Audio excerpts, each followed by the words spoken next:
What's up, everybody? Jack here from Half Chrome. Today I'm talking about Active Track, and I put both of these Mavics up in the air. And you know, I haven't been impressed by Active Track coming out of DJI drones. I mean, it's okay, right? But it's really just okay if you ask me. So I thought, hey, we need to give this another try. I've got the Mavic 2 Zoom here. Let's put that up against the Mavic Air 2. Now, the Mavic Air 2 has the new Active Track 3.0, so it should be better, right? And so you know, Chris crashed a drone and Chris crashed and burned himself.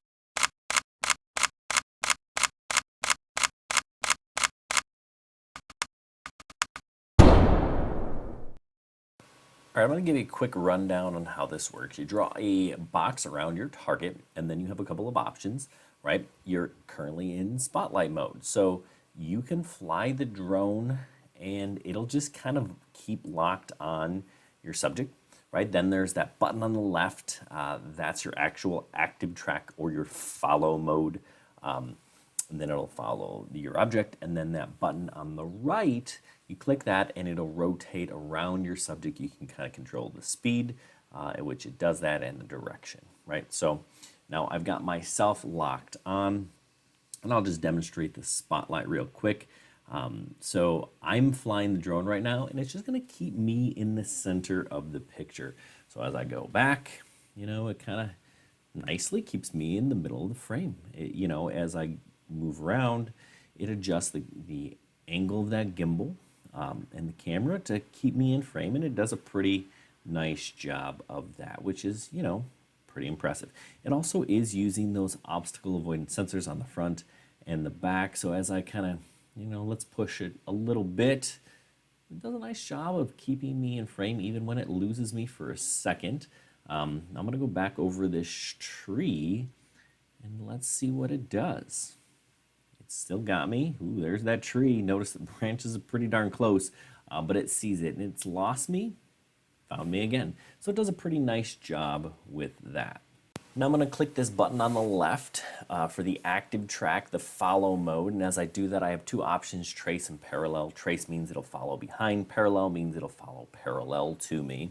And I'm just going to record on my phone here so you can see it in the app and kind of see how it's doing here. And this is using the obstacle avoidance sensors. You can see they're kind of going off there around the tree. I'm having some mobile device issues, I guess, but still following me. It's doing a pretty decent job.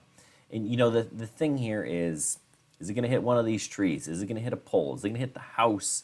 I'm going under this tree. I have to duck. You see that basketball pole there.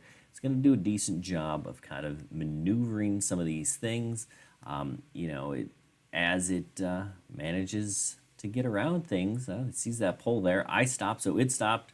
And let's see what it's going to do. Is it going to make it around the pole? Yeah, it sure is. So it does a pretty solid job of navigating its way around objects when it's not moving too fast. All right, so we're going to try the point of interest 3.0. You see I've highlighted this little shed here, and then I kind of dictate which direction I want it to go and, you know, relatively how fast or how slow by just kind of sliding my finger. Then I tap the go button, and the drone automatically starts to rotate around the object. Now, it's not exactly perfect. You can kind of see that it's kind of already lost the shed a little bit in terms of where the dead center of, you know, it is on the screen, right? So it's obviously not on the center of the screen anymore, but, you know, it's still not bad. Now, I can actually just kind of switch directions if I want. So that's kind of a neat feature. You know, it's fun. It's a good little way to get pretty unique shots,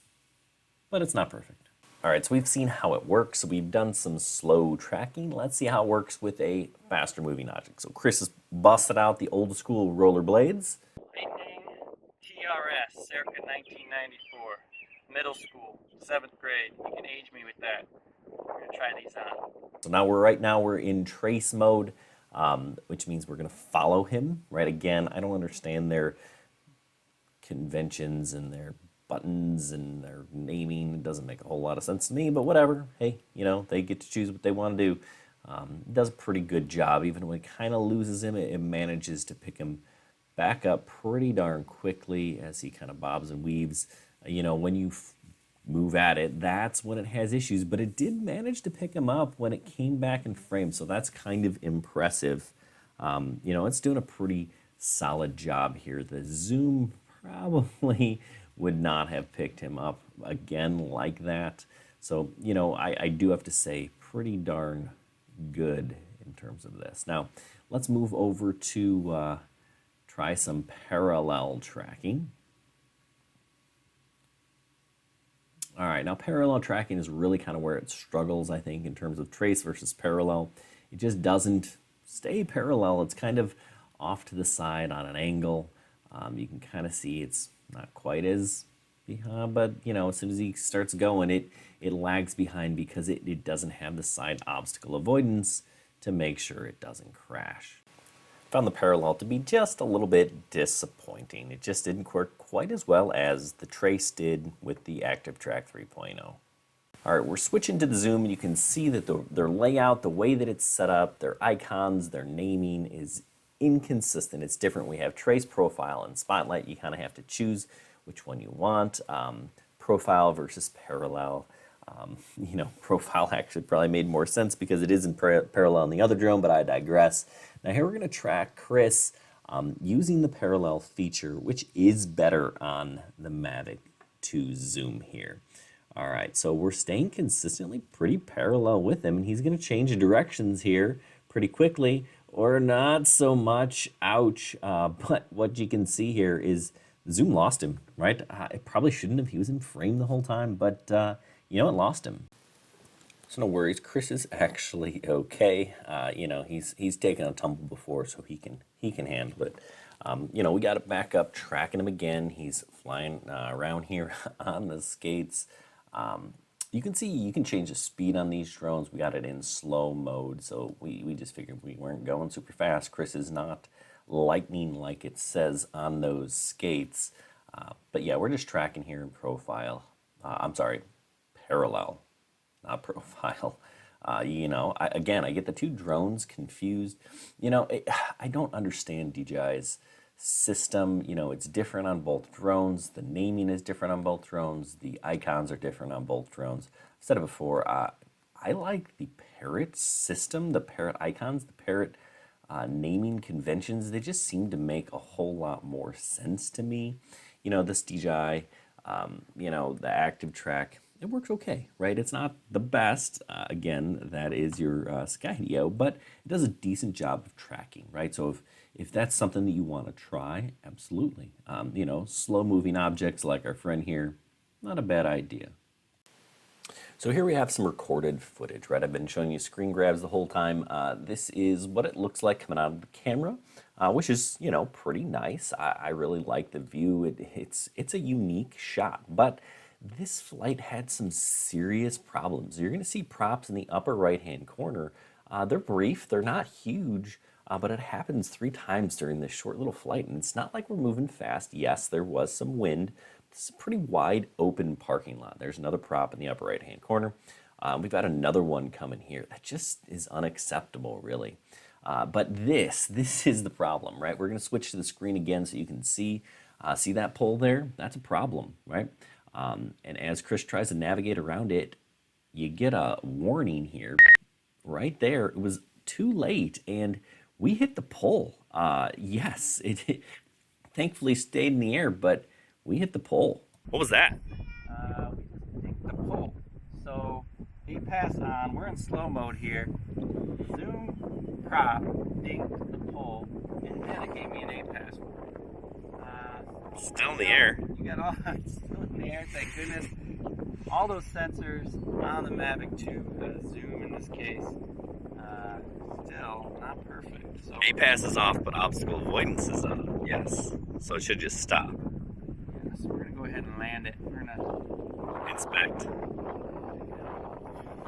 So check this out. We have a little ding here, and look at this prop. It is trashed. Not flying with this thing again, but luckily it kept us in the air. I mean, that whole thing could have broken off. It wouldn't have. It still would have landed. It could have still flown it, but wow, yeah, that was close. Here's the short. Is the Mavic Air 2 better? Yeah, it is, right? The active track on this does work a little bit better, but there are a couple of caveats. Okay, one, when you're following in profile mode, right, or parallel as it used to be called, there are no side obstacle avoidance cameras, so it's going to kind of not exactly follow parallel. So what it does is kind of follow on an angle. It also still isn't 100% right. It could bump into things, and it has done so. Now, I've done my own tests. I've watched other people's tests. It's better, but you know what? It kind of follows back a little bit more, so it kind of gives it a better chance of understanding the obstacles. That also means your shots are going to be a little bit further back. The Mavic 2 series, it still needs a little bit of work. It's okay, but it's not a mode that I would rely on. If Follow Me is the absolute thing you need, you gotta go with Skydio. Skydio is the king when it comes to Follow Me stuff. Part of the issue that I have with the DJI apps is they're just not intuitive. I don't like it on the Fly app. I don't like it on the Go app.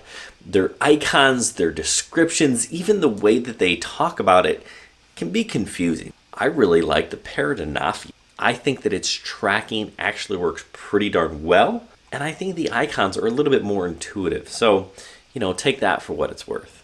I know I'm ragging a lot on the active track here. It's not bad, right? It just isn't great, right? If you want something that's going to follow you anywhere, everywhere, all the time, Skydio is the way to go. But if you just need to follow you, and generally following is pretty solid, the orbit mode works just fine, and I like the spotlight, especially when you're tracking stationary objects, all right, and then you fly the drone and it keeps it in view. That's really kind of a nice feature. So hey, hopefully this was helpful. No, this isn't an end-all be-all review for the active track, right? I just kind of wanted to give you my opinions and what I thought and some of the things that I observed, right? Maybe your observations and your thoughts are different. That's okay. Love to hear about them. Leave a comment down below. Anyway, we've done a ton of videos on this Mavic Air 2, from range tests to battery tests to camera comparisons, talking about the HDR and the 48 megapixel pictures and photos and what does all of that mean and how does it compare. You're going to want to check those out. So go ahead and check out that playlist in the upper right-hand corner. Or is it upper left-hand corner? In one of the corners. And make sure you check us out on halfchrome.com. We've got plenty of stuff from photography drones to FPV drones. We got you covered. Hey, good luck and happy flying.